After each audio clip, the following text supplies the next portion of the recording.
This is Geek Gab with your host, Dornall, and me, Daddy Warpig. We are back, Geek Gab, for Saturday, March 30th, 2019. And once again, reminding the audience that we are living in the future. This is Blade Runner year and several other movies that since we did the show last, I thought, man, maybe I ought to look them up. And then later I thought, it's okay, I'm not going to. Because that's the kind of high energy host I am when it comes to looking stuff up for you. I thought, I'll do something else. So here's what I'm going to do.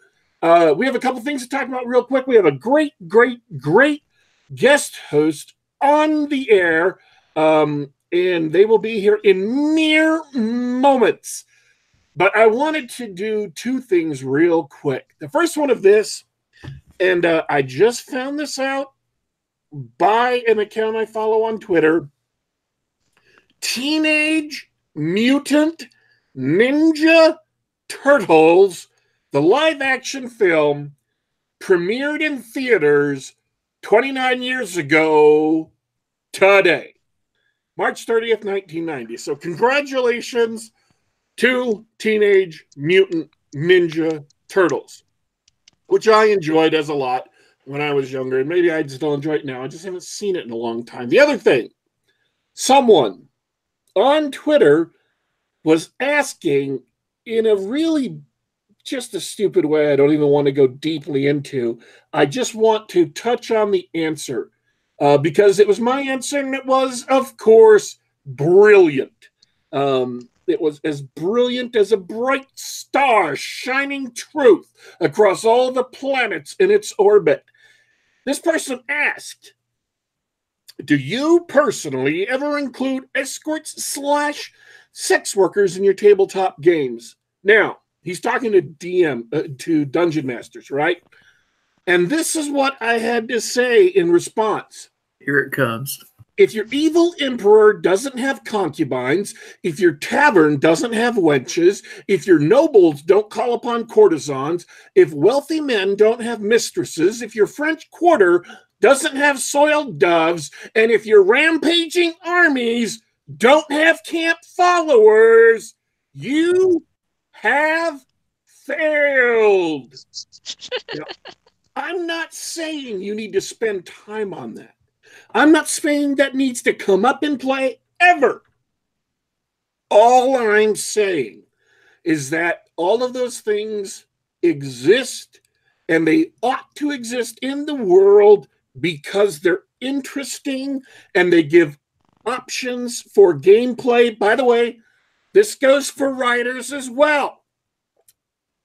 These things ought to be in stories where appropriate. And you can say, well, it doesn't come into my story. That's fine.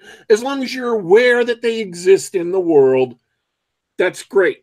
It would feel artificial. Now, I have one question. Sure. Okay, so it's funny that you brought this up because just this morning I was reading a long discussion on the Catholic Wives and Mothers group where someone was like, so my adult nephew introduced my son to D&D. What should I do? And like half the responses is burn it. Half is like, it's an imagination game. It's fine. So if it's like small children playing D&D, would you just skip over that little fact like the concubines and stuff if they don't really like know what that is? Yeah. I mean, the way to DM kids is the way that Robert Heinlein wrote his juveniles, which he said was to write the absolutely best science fiction novel possible and then cut out all the sex. That sounds great. That's how I would DM for kids. Sounds like fun. Yeah. That reminds me, Monty Cook of Dungeons & Dragons 3 fame actually wrote a child's introductory role-playing game called No Thank You Evil. It's a great name. And I have a purely anecdotal review for it. I told my coworker about that because he knows I love gaming. He's like, John, I have a couple of young girls. How do I, what kind of games can I play with them? I told him about No Thank You Evil. He came back a couple months later. He said, John, that was great. We all loved it. Oh, awesome. So there you go. Two little girls somewhere in Western Washington loved it. I just want to give a couple of quick examples. People replying to my tweet on Twitter, they made some examples, and if you can just take these examples as specific instances of the general rule and apply them whatever you want. One guy says, Arctic Dragon says, there's nothing like seeing your players' faces when they realize that their patron is actually the madam of a high-class brothel and also a well-connected mafioso. You don't have to dwell on the sex or the prostitution or anything, but people who exist in the criminal underworld can be interesting, and they can provide a lot of opportunities for role-playing. Or for story opportunities for writers. And for characters, like depending on what your character is or what they think, and like the different dynamics of different characters and how they would react to the situation would be interesting. Exactly. And the last thing before we move on, one of the other people who responded said, meanwhile, the sweaty doxy scratching herself in the alley can introduce them to the half-orc who runs a tar heroin den. It's just, these things exist and they're part of the criminal underworld, and so they're kind of expected. And once again, like with Robert Heinlein and the science fiction stories, you don't have to dwell on the sex, you don't have to dwell on the prostitution, but just knowing that, oh, hey, there's a noble with a well-cultured woman who is highly educated, who is extremely beautiful and wears gorgeous clothing and has really, really finely made jewelry. In the back of your mind, you can think, well, she's a courtesan for nobles. You don't have to bring that out at the table, but just knowing who that person is informs what they do, and that makes everything more interesting. It adds texture to the world. And that's why if you're not at least cognizant that these things exist, you are cheating your players and you're cheating yourself. Yes, I am done now. Do I have to do that now? Do I have to put a stop sign out? That was actually a really clear ending. We Yes. just wanted to let it. We needed to let it land, though. Okay. It wasn't dead air. It was a beat. Beats. Gotta have them beats along Exactly. with So let me introduce our special guest because Daddy Warpig's promised surprise hasn't appeared yet. Normally on this show, we bring on authors who've released new things or are kickstarting their new works and we like to promote that because all the people that we talk to are really great. This is sort of a special case because on the show we've got AM Freeman, who's an author, friend of the show, one of the superversive SF writers, and but she's got this. It's an anthology she's putting together for charity. And so this is sort of more important than just, hey, I've got a new book out. So welcome to the show. Wait, Thank you. I'm happy to be here. Promise a surprise? Sorry? When did I promise? I'm always a surprise. I'm a surprise because you never know what I'll say. Hey, we've already discovered that in the green room. It's been fun already. Yeah. Some things just come out of my mouth sometimes. Okay, but yeah, it's like John, right? Because I know Daddy Warpig. I don't think I've actually met John. No, John, right? Yeah. Yes, hello. Nice to meet you. Okay, thank you. Nice to meet you. So as John mentioned, I'm putting together an anthology for charity. So back in December, a good friend of ours, his sister, Bonnie, she's had a lot of medical things for a long time. There was one time I even talked to her. Sorry, I need headphones. Sorry. We did it. The video is also playing across the room. The video is playing across the room, and it got like really trippy for a second. Okay, thank you. Sorry. So, my friend's sister Bonnie, she has, now let me see if I can pronounce this right. Chiari malformation and Ehlers-Danlos syndrome. Basically, what that means is they finally discovered that all her neurological problems, her her gut wasn't able to, or stomach wasn't able to like digest things properly, wasn't moving properly. She's had a lot, like for almost like 6 years, all through her teens, she's had a lot of medical stuff to deal with. And at the end of 2018, they finally got an official diagnosis to really like find the cause of it all. And basically, for anyone that doesn't know the medical terms, her brother put it to me as she's got a hole in the base of her skull where her brain is kind of sliding out, and her spine is weak, so her spine is stabbing her brain. Wow. Yeah. So pretty intense stuff. Like she's only like 28. Her and her husband, she's like she can't hardly do anything on her own. She's a very creative, very like loving, friendly woman. She loves baking and sewing and hiking, but with all the medical trouble and like loss, like getting numbness in her hands, there's a lot she isn't able to do. And so on March, we started this project in December. Her brother approached me and he was like, "Hey, I had this idea, but I don't really know how to go forward with it." Of like, he doesn't just want to be like, "Oh, alms for the poor. I need money." I mean, she does need money. It's very expensive surgery, and they've gone into debt before, her and her husband, with other medical things that they've been able to work themselves out. But this is a lot to try and handle on one's own. So to help promote and get donations for Bonnie, we had the idea to make an anthology. And so we entitled it Impossible Hope. And it's, all about stories of overcoming hard things or having hope in like difficult situations. There's a lot of King Arthur stories, actually. We have at least 3 of them. And so we've been working on that since the beginning of this year.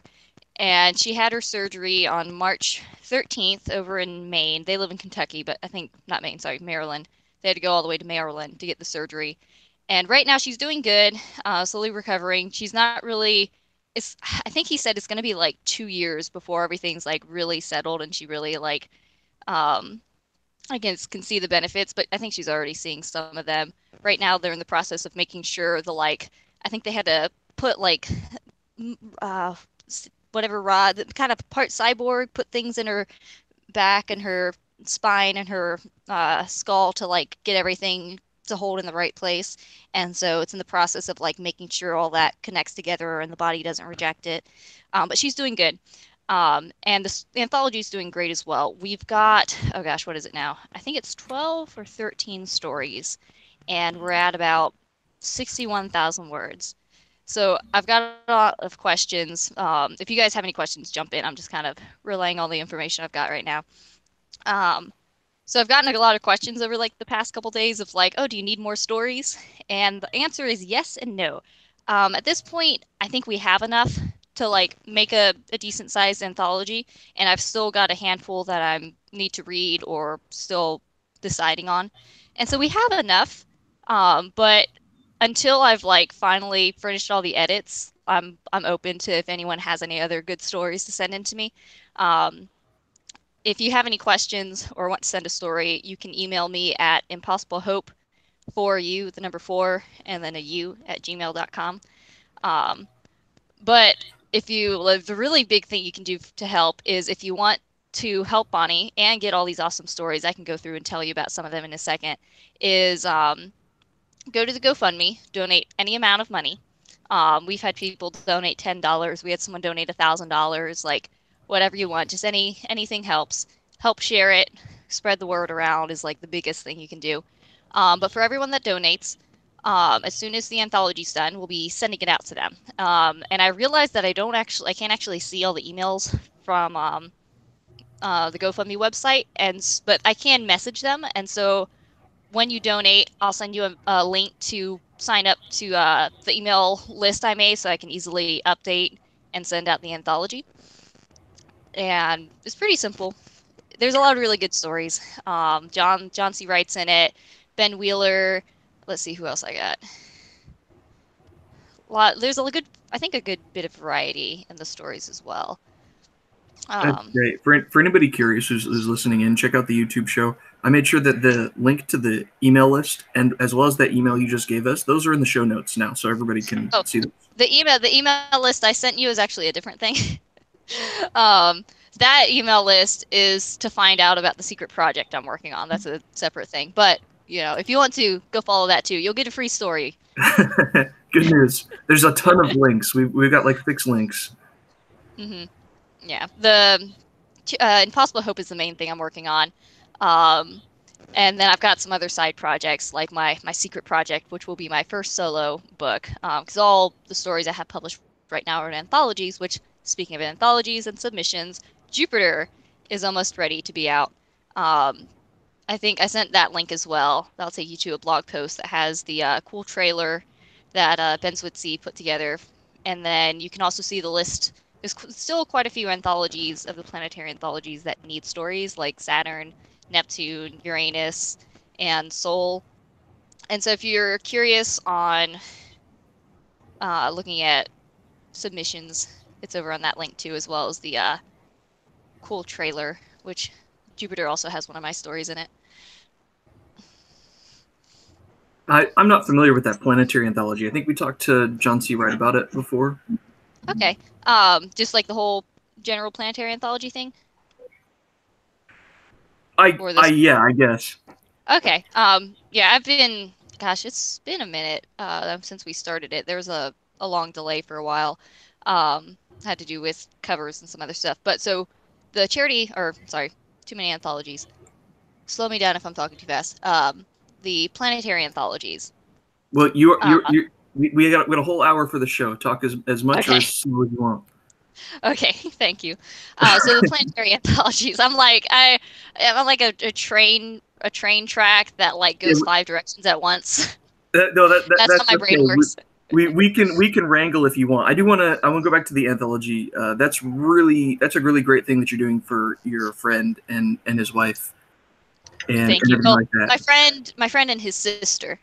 It's the sister of my friend. Yeah.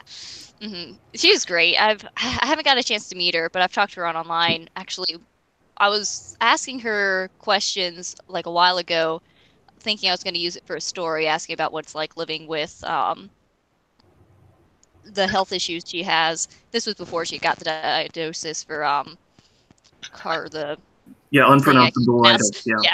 Yeah. So she's really great, and I've like.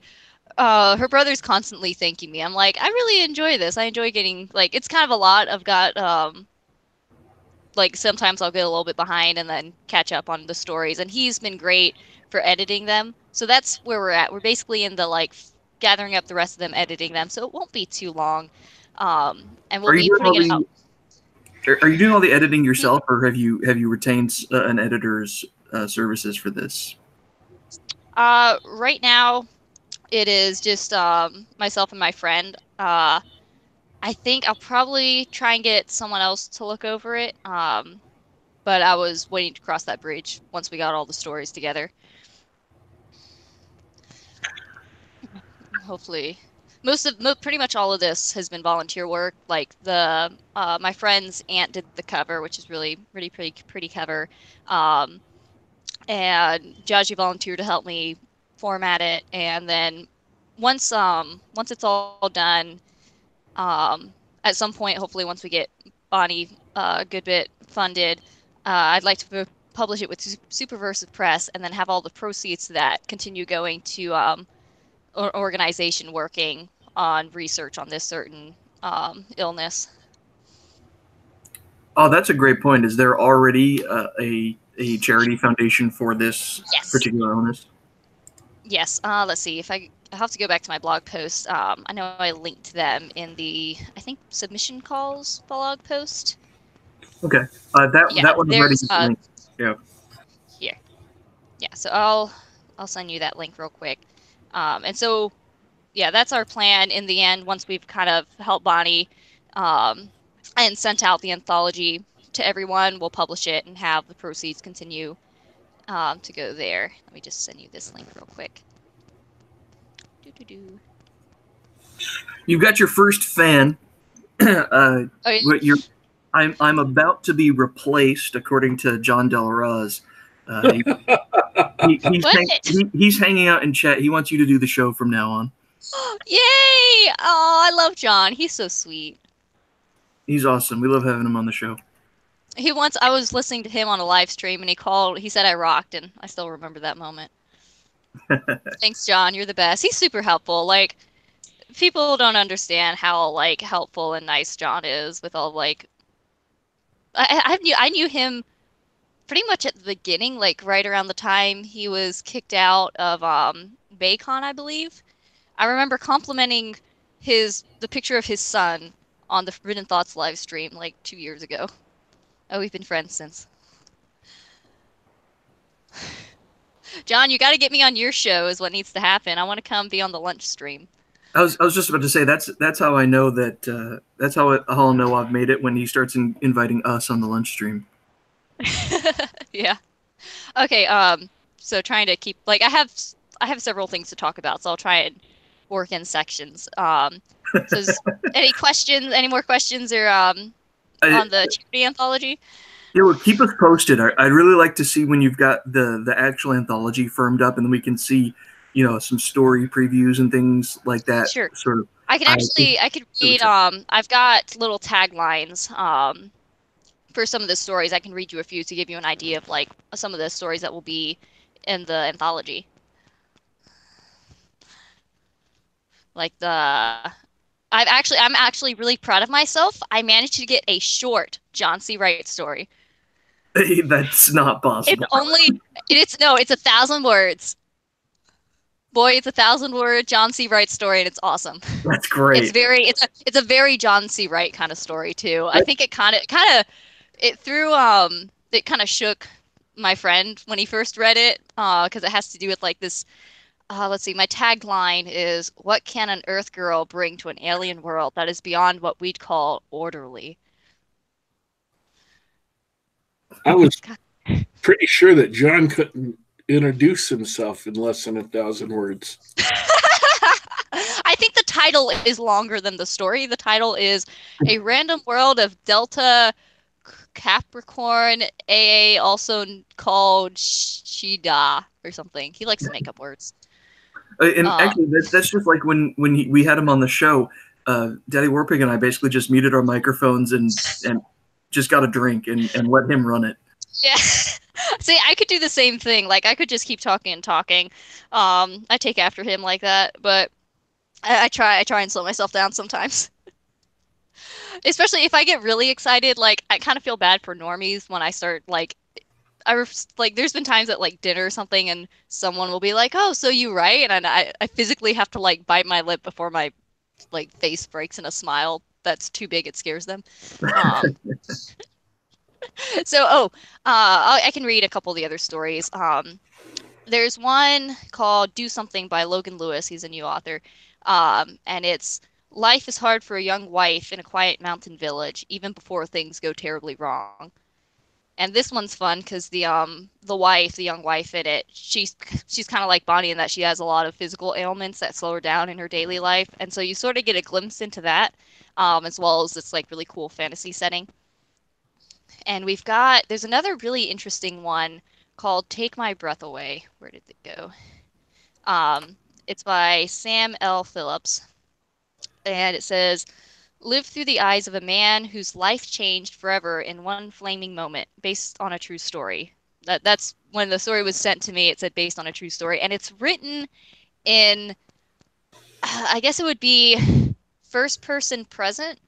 And so it's very different, but it kind of makes it eerie in a way, which is good, and kind of makes you feel like you're living in that moment and those struggles of the flaming moment really relates in this story. So that was like really interesting, different one.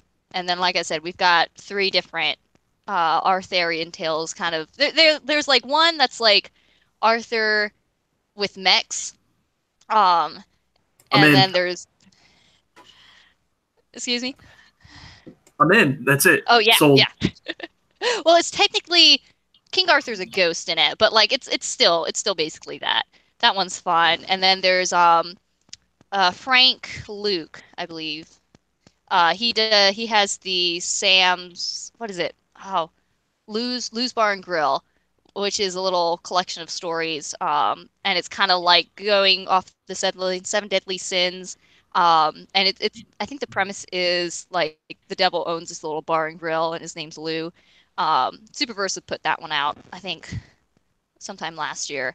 And so in the same kind of strand or same sort of setting, he has a carpenter, carpenter, I believe. No, leather guy. I think he's a leather guy. Somewhat some like trade guy, um, who gets tricked into taking a deal with the devil. At first he doesn't want to because he'll lose the lady he loves, but then he's kind of forced into it to try and save someone else's life. That one's a nice long one, but that one's fun. Um, and I think there's a couple sci-fi. They tend to be kind of fantasy sci-fi. Oh, and some there's one called Battle Buddy, which is a really touching one about a veteran lady struggling with life after serving and like she's it's hard not to give too much away because it's cool. I like it. I don't want to say too much about it because there's kind of like a delicate thread that you realize at the end. I don't want to give away too much, but yeah. No. That sounds great. That sounds great. Yeah. So yeah, there's a lot of really fun stories. Go ahead. My brain is fried. You did it. You completely. This is your fault. Wait. What Look happened? what you've done to Daddy Warpig. His brain is fried. Oh no! I'm sorry. Should I turn my hotness down? You're right though. You there's so many things that you're excited about, and it's pretty infectious. Unfortunately, you had the opposite effect on Daddy Warpig. I'm putting him to sleep. No, I'm stealing his energy. Is what is happening. He put all his energy into the big introduction, and now he's got to take a nap. It's okay. I'll talk for both of us. I can talk like Daddy Warpig. No, I can't. Never mind. I'm going to stop now. See, this is what happens when my mouth opens. Strange things come out. Yeah, I tried to impersonate Daddy Warpig a couple of times. It doesn't work. Pretty, yeah. This is Daddy Warpig on Geek Gab, March 30th, 2019. There we go. I had an editor once who like edited one of my pieces to add something in a sentence that he thought needed to be there. And then after the story was published, he looked at it. This is an opinion column, not a fiction story. He looked at it and said, "I'm never doing that again. I'm never editing you again like that." Because it was like I could tell the you don't have enough. You don't have enough. He doesn't have enough all caps energy to like properly impersonate you. He could tell the instant when it stopped being my writing and became his, and then became my writing again. He's like, "No, I'm not doing that anymore." Yeah. Okay. So everyone listening, be awesome. Go donate $1 or 10 or 100 to Bonnie and get all these awesome stories. They're really great. It's a great lineup. Like I said, I've had a lot of fun putting this together because like it's very great. Like I love being able to help, and I love being able to like give something, donate a bit of money and you get this cool collection of stories. Why not? What can you lose? You can't. You lose money, but you gain so much more than money, and you don't really lose it because it helps someone else. So win-win for everyone. So go donate, and then make sure when I send you the link after you donate, go sign up for the just put your email and your name in so I can make sure I have a good way of sending the story to you. It'll be through email. That's great. Now, you mentioned that you had a bunch of other stuff going on, like your own personal projects going on. Yes. That's what I was trying to do when my brain shut down. I was trying to ask that question and my brain said, "No, screw it. You're dead." I don't even care how simple the question is. You are not putting it out on the air. I'm like, okay, whatever. I wish my brain would do that sometimes because, okay, so yeah, I'll talk about, I've been calling it my secret project. I'll give you one hint. It's called Mary May and the Nightmare Man. And I wrote this story, oh gosh, like when I was 15? Or was it 2015? I don't know. It was something like that. I was in my teens. It was right after I was like working on my one novel. When you first start writing and you're working on your one novel, or series of novels. I'll eventually get back to that. Your name is AM, and the story is Mary May, and it takes place during the month of June. Is that what? Is that what I'm... Oh! It's a calendar joke. Ha ha. Yay! Also, yay! Looking forward to the most confusing month of the year for me in what is it, like 2 days? Yeah. Y'all don't know the struggle.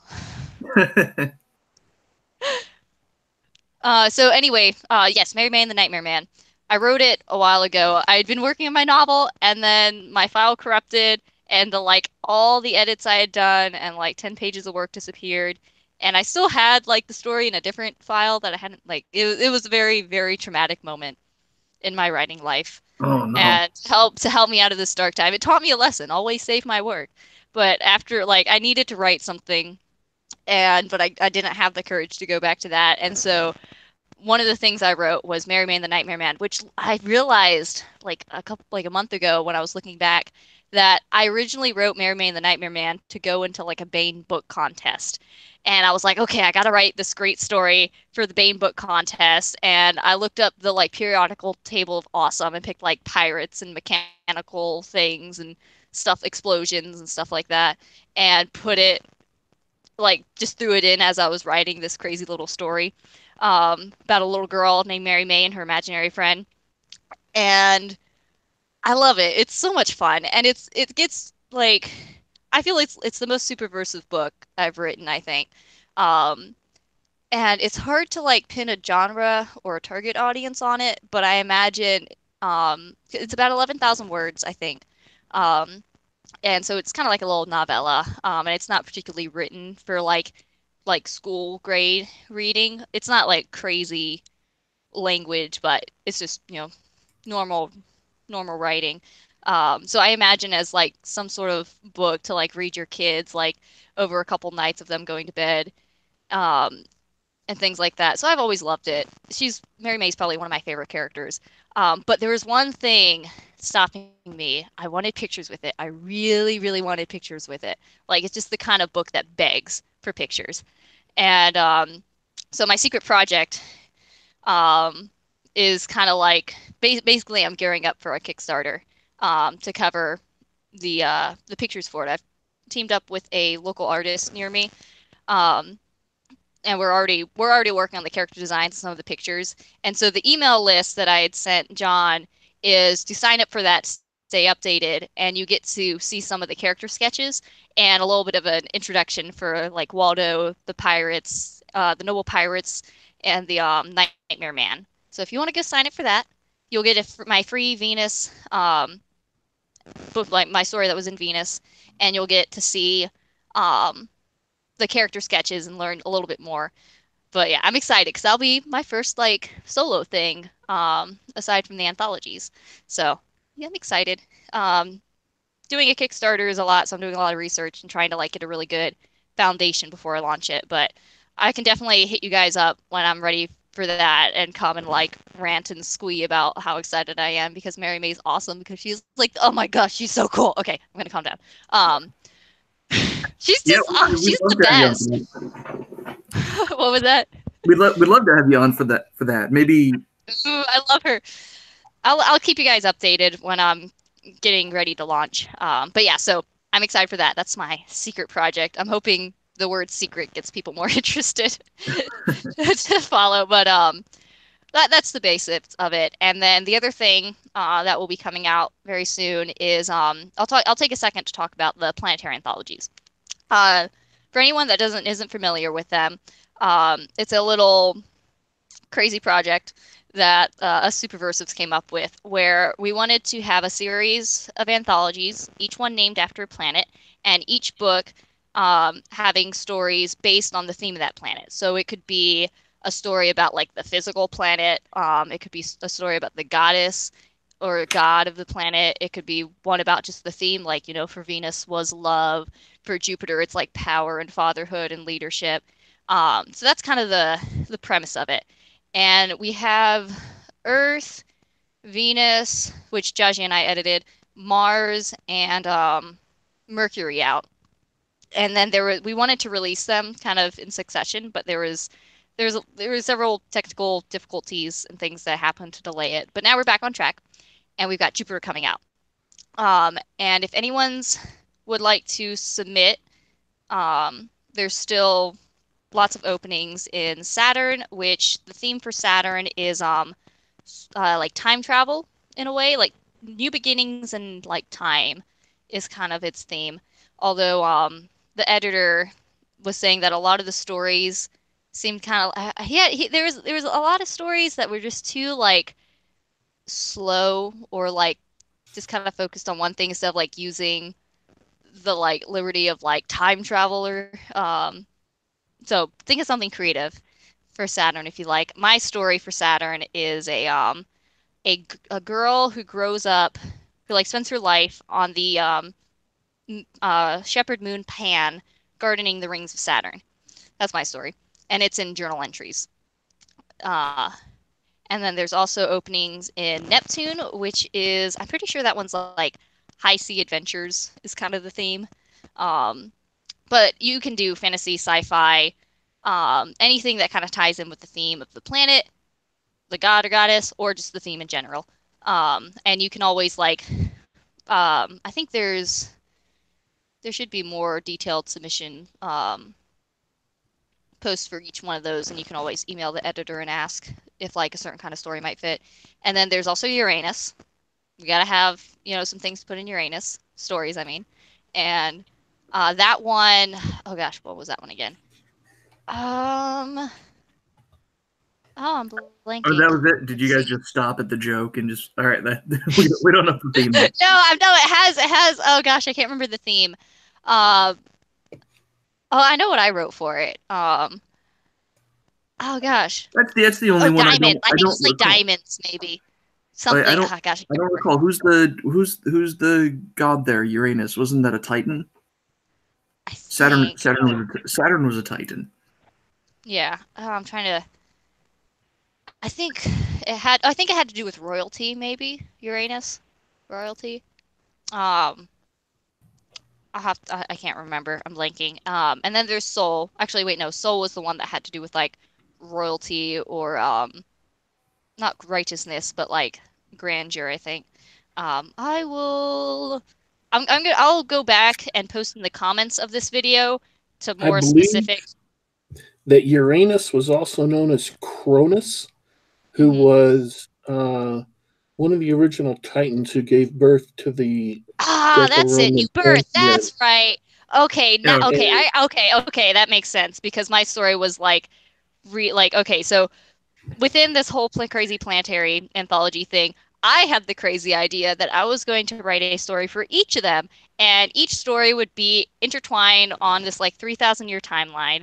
And the way I did it was having the grandson of Alan Shepard be like that his descendants being like my main or protagonists, and then Yuri Gargarian was kind of the family line of my antagonists in a way.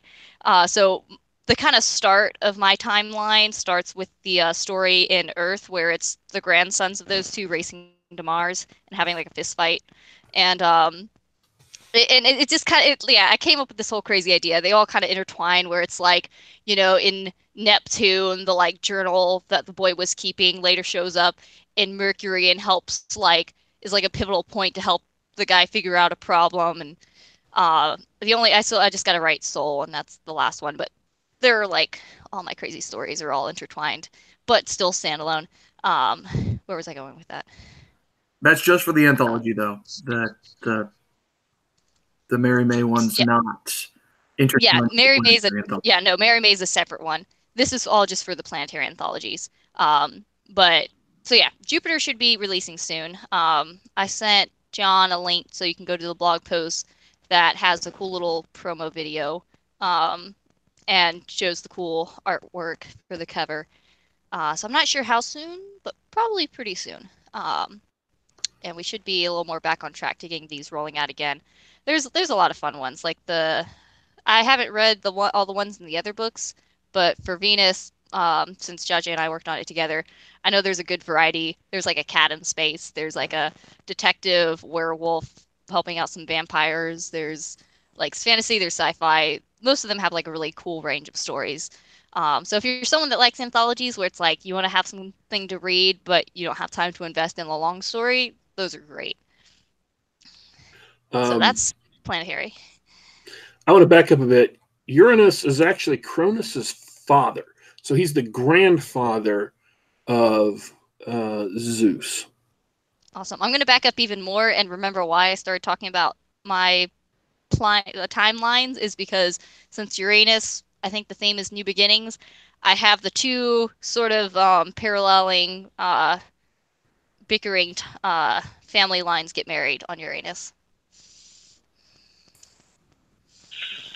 All I hear is I know it's juvenile, but all I hear is want Uranus, want Uranus. It's such an unfortunate name. I'm pretty sure I know I had to slip in a couple of jokes. I forget which ones or where, but I know I slipped in some jokes in that story because it's like so they're gonna get married and they get teleported to some other planet and have to like they're kind of bickering together and they probably like insult each other or they don't mean to insult each other, but to us it sounds like they do because of the names. Aren't we allowed to pronounce it Uranus? Can't we just? Yeah, that's another pronunciation. That's the one I use, Uranus. That one sounds even grosser. It's not any better. Sorry, guys. I also one of my other favorite stories is my one for Pluto, which is a courtroom scene arguing whether Pluto is a planet or not because Neptune is trying to take jurisdiction so it can collect taxes from Pluto. So what's the verdict? Is this a spoiler? You have to read it. There's actually because oh gosh, the actual debate about it is it's like there's no real easy answer because it's like okay, you have like three things to be a planet and one for example is you got to clear your like orbiting area. But some people argue with even like if Earth was since where Pluto is, since it's near the asteroid belt, that even Earth wouldn't be able to clear it. So there's a lot of fuzz and a lot like it's a really interesting debate. I kind of enjoyed researching that. And so at the end of my story actually kind of has a little twist at it. So you'll have to read it when it comes out to find out what they do or what the verdict is. But it was fun. It was a lot of fun. So yeah, that's the planetary. All those like I pretty much have stories in pretty much all of them. If they haven't been confirmed, I've at least sent them. And I think the only other main like other thing I have going on is I'm trying to like build my Instagram, and so I'm having a book giveaway on it where I had this crazy idea that I could totally reach 2,000 followers in 2 months because I realized it was March 22nd, and that means in 2 months it'll be 2 years since I was on Instagram, so I should give away 2 books for 2,000 followers. And so if you go to my Instagram and follow me and like my post, then you can be in my drawing for a copy of Forbidden Thoughts and for the Venus anthology. And if you want to get more entries, you can also like share it and comment or tag a friend on it. But I think that's all my main things I have going on. Biggest one is the charity anthology. Jupiter's coming out, which is exciting. And then I'm slowly getting everything together for launching my Kickstarter to fund the pictures for Mary May and the Nightmare Man, which is gonna be really fun. I love the artist's name is I think it's I'm really bad at saying her name. Jesselyn, K something or other. I could link to her. I'll probably link to her in the comments. She's really cool though. And she does some like her style fits really well, so I'm super excited. Right, you got a lot on your plate, keeping yourself busy for sure. Yeah, I tend to do that. So for better or worse. You'd also asked about Alita Battle Angel before we started the show.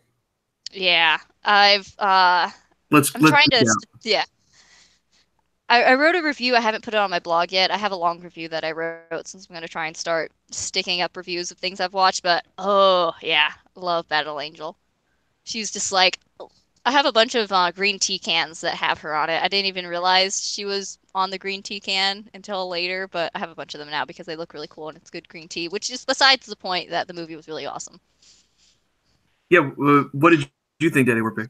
I quite enjoyed the movie. There were a couple of things that kind of confused me because they weren't set up earlier.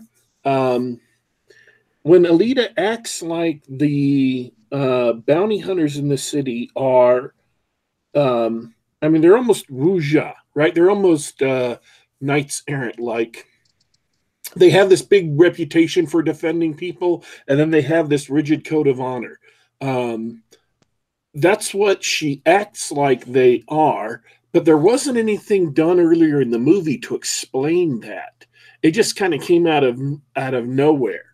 Because if they had set that up that was the expectation, and then she went in expecting that, and then what happened, that would have been a much, much better kind of twist. Hmm. So I wonder if she perceived like her father or like, you know, Ida. I wonder if there wasn't any explicit like setup of like, oh, these people have the code of honor and are cool, but right. I don't know if I had that reaction. For me, I guess her like being told, oh, those guys are like kind of the police guys earlier from the boy character, and then being like, oh, well, Ido, my father kind of guy, is, you know, doing this to help people. So for me, that was enough to kind of get the impression of why she thought that.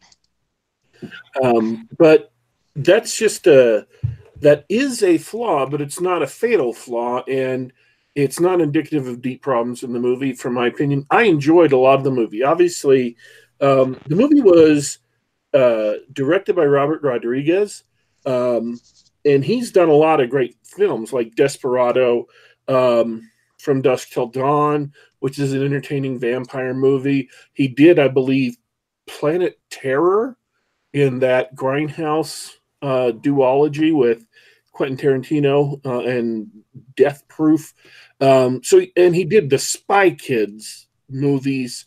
So he's done a lot of different things in a lot of different genres, and he's a good, solid director. He's hardworking. He puts it out there. He used special effects, obviously, because you needed to, but they weren't overused. I mean, he didn't seem to use special effects just because he was too lazy to do something practically. And Alita herself was not as freaky as she had been in the earlier trailers. So I'm pretty sure that they actually tweaked it before it went to screen, which helped. And then once you're watching it, you're pretty immersed in the movie. You're talking about the giant android eyes? Yes. Yeah, first kind of weird. Also, there's been no change. There's 5 of you watching. I should see at least $5 new at least on the GoFundMe. Go. Are slack. Go now. Go get them stories. You got John C. Wright in here. You got Ben Wheeler. You got Ben Stevens. All are like new upcoming authors. You got like a bunch of other cool stories. Go do it. Seriously. So I really enjoyed it.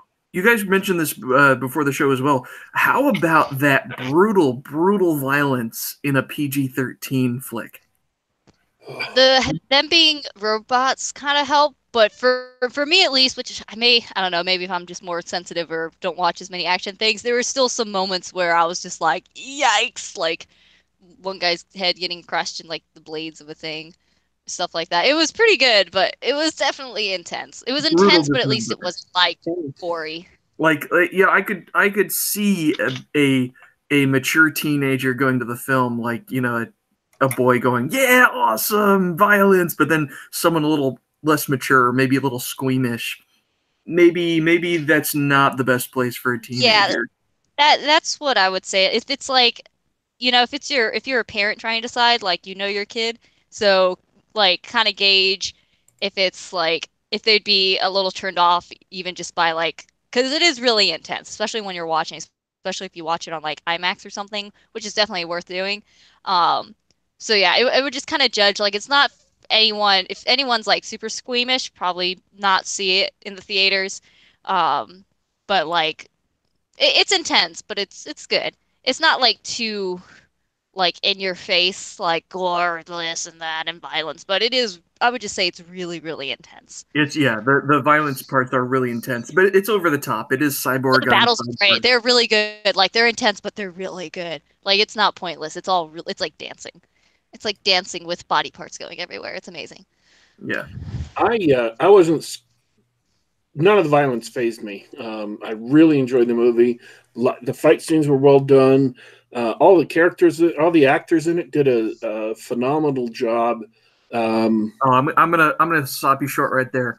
The kid they had playing the boy Hugo, That was not an inspired performance. I was groaning and rolling my eyes through the entire romance subplot. I wasn't groaning, but I kind of get what you mean, though. He just seemed like a teenage boy to me. Like, he didn't seem like, oh, the one or anything, which makes, like, I kind of like in a way, though, because it's like, okay, they're teenagers. And she also acts like a teenager, which I love. She actually has, like, emotions and, like, acts like a teenager and also has reasons to be a badass, but also, like, acts like a human, even though she's an android. But anyway, yeah, I can kind of get that with the subplot. I wasn't too sad when he died. I'll say that. No. I was laughing. Spoilers. I was laughing. Yes, spoilers. I was laughing. That was literally the funniest moment of the whole film. Okay, that's a bit brutal.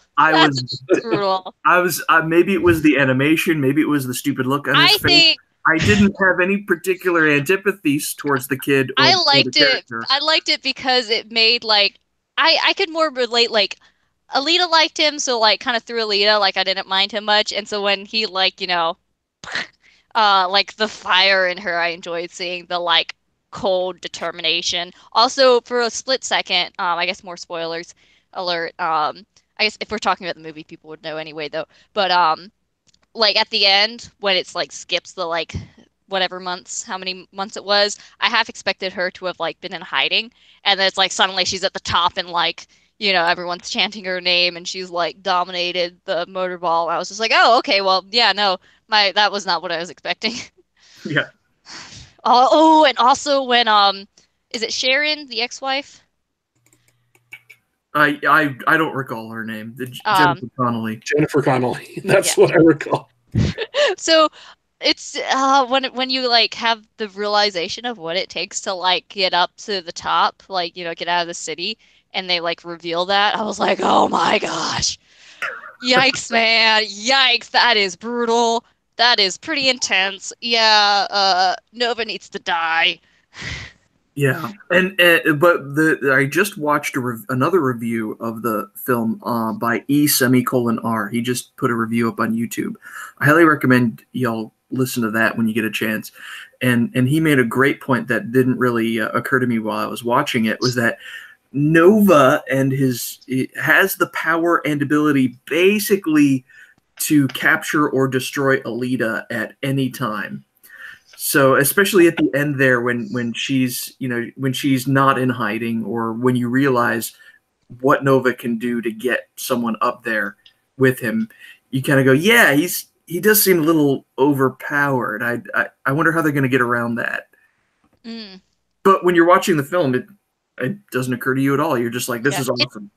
I think they did, like, I like the conflict and, like, the villains they had in this one. With her having to fight the one, like, cyborg guy, and both the time, like, getting stronger each time. Like, when she fell to pieces during that one scene, I was like, oh, she's gonna do it, and then she didn't.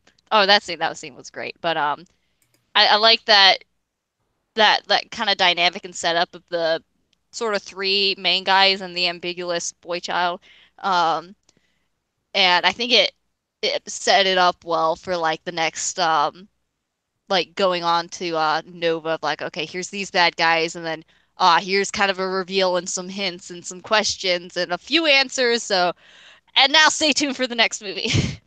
I love how they set it up, but frankly, it was, and they obviously set up a continuing thing. Like, spoiler, she doesn't kill Nova, but Nova was just sort of the background excuse for all the things that happened. If they never made another film, that's fine. Mm-hmm. Like, I would enjoy to see the story of her taking down the city, but also I was satisfied with the story they told.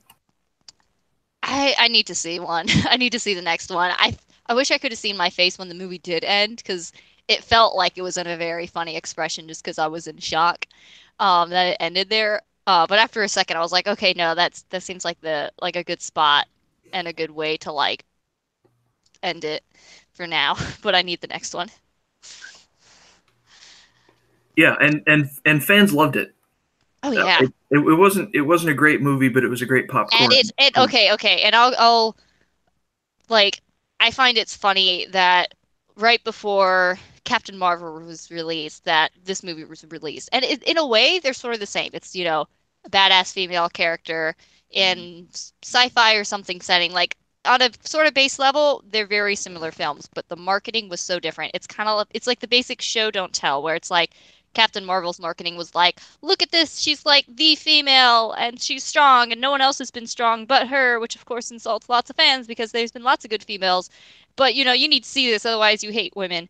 And then Alita just showed you that it's like, hey, there's this cool cyborg girl. She's cool, she's feminine, she can kick butt, and it's going to be a cool film and you're going to enjoy it. And I think I haven't read the manga or watched the anime yet, but from what I can tell, it seems to hold true, or like it's a fan of its own source material, so it doesn't try and like push any westernization in it.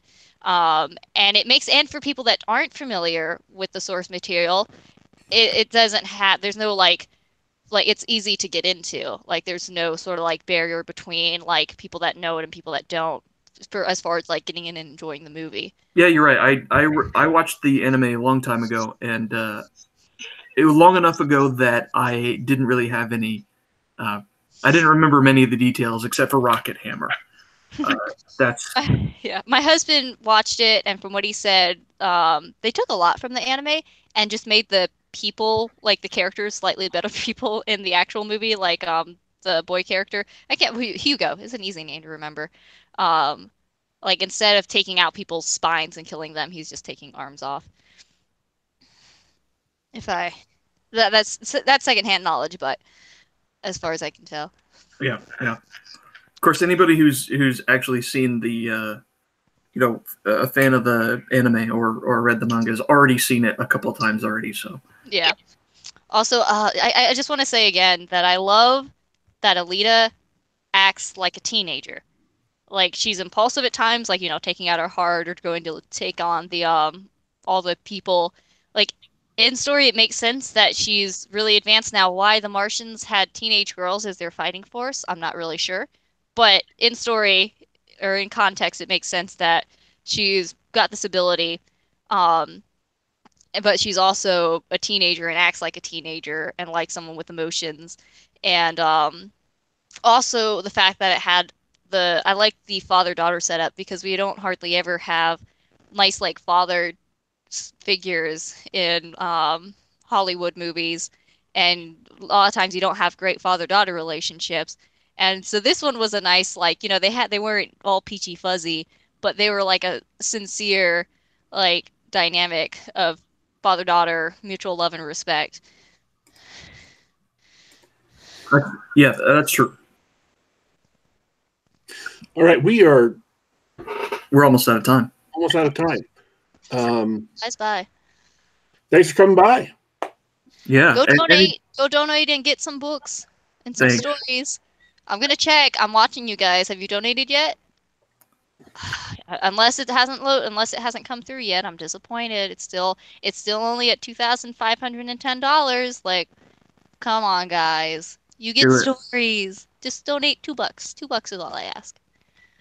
Hey, remember earlier in the show when I stepped away from the keyboard for a minute? Mm-hmm. Yeah, it wasn't to donate. Sorry. Sad face. You should go fix yourself. Fix yourself before you wreck yourself, son. Thank you for that. Before Daddy Warpig sends us off with his glorious outro, I just wanted to mention one other friend of the show, Adam Lane Smith, just released his latest book, Maxwell Kane Burrito Avenger. I'm looking forward to that, and we're gonna have him next week, same geek time, same geek place. So I'm really excited for that. All right, folks. We want to thank everybody for tuning in live. We want to thank Cowgirl for coming on the show. Moo! I'll do it. Invite me on, and I'll do some dancing next time. Nice. I'll do it. So once I get my Kickstarter and we fund it, I'll do a special dance for it, so everyone can look forward to that. Also, Dornall was right. I was saving one final surprise for the end of the show, and that is this. That not only is today the 29th anniversary of Teenage Mutant Ninja Turtles being released in the theater, it is also the 31st anniversary of Beetlejuice being released in the theater. So happy TMNT Day and happy Beetlejuice Day.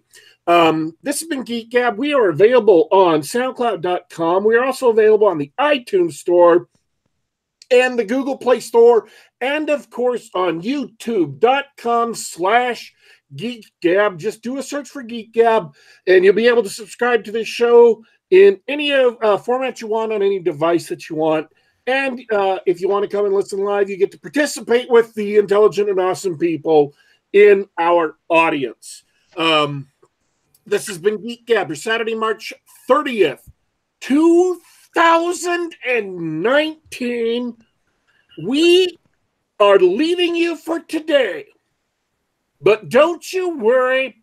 Don't you fret. We will be back.